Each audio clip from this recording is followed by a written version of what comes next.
பொதுவாக கோடிக்கு சுருக்கமாக crore என்றும் லட்சத்திற்கு எல் என்றும் குறிப்பிடுகின்றோம்.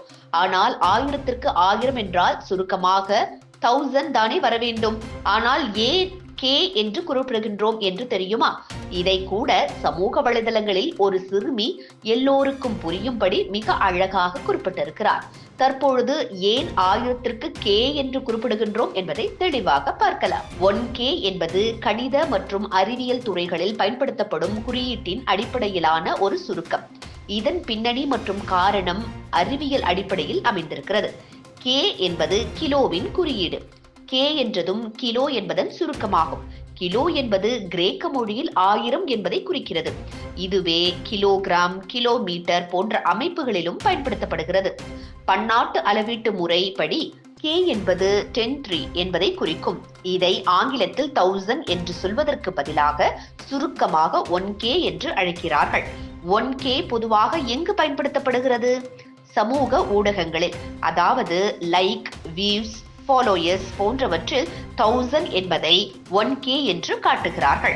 உதாரணமாக 10,000 ஃபாலோயர்ஸ் அப்படின்றால் 10K ஃபாலோயர்ஸ் என குறிப்பிடப்படுகிறது. வணிகத்தில் விலைகள், சம்பளம், வருமானம் போன்றவற்றை எளிமையாக சொல்ல கே பயன்படுத்தப்படுகிறது. உதாரணமாக சொல்ல போனால் 25,000 என்பதற்கு பதிலாக 25K. பொதுவான உபயோகம்: சிறிதான இடத்தில் பெரும் எண்ணிக்கையை சுருக்கமாக காட்டுவதற்காக கே பரவலாக பயன்படுகிறது. காரணம் கே என்றே பயன்படுத்துகிறார்கள். அறிவியல் அடிப்படையிலான துல்லியமான முறை என்பதால் கே என்ற குறியீடு சர்வதேச அளவில் ஏற்றுக்கொள்ளப்பட்டிருக்கிறது. எழுதுவதிலும் எண்ணிக்கையை செலுத்துவதிலும் சிக்கனமானது. இதைத்தான் அந்த சிறுமி வீடியோவில் கூட 1 கிலோ தக்காளி 1000 கிராம் சென்று எல்லோருக்கும் புரியும்படி மிக தெளிவாக குறிப்பிட்டிருக்கிறார். அந்த வீடியோவையும் பாருங்கள். 1 crore ஷார்ட் ஆகுதுங்க. 1 lakh ஷார்ட் ஆகுதுங்க. இப்போ 1000 ஷார்ட் ஆகுதுங்க. 1000. இப்போ க்ரோருக்கு க்ரோர், அதனால சிஆர். லேக்குன்றதுனால எல். 1000க்கு வந்து நீங்க 1T தானே போடணும். எதுக்கு 1K போட்டிருக்கீங்க?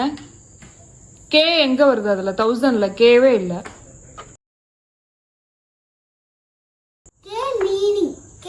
Full meaning is kilo. So kilo may sound like an English word, right? Yes, ma'am. But it is an Greek word. Okay.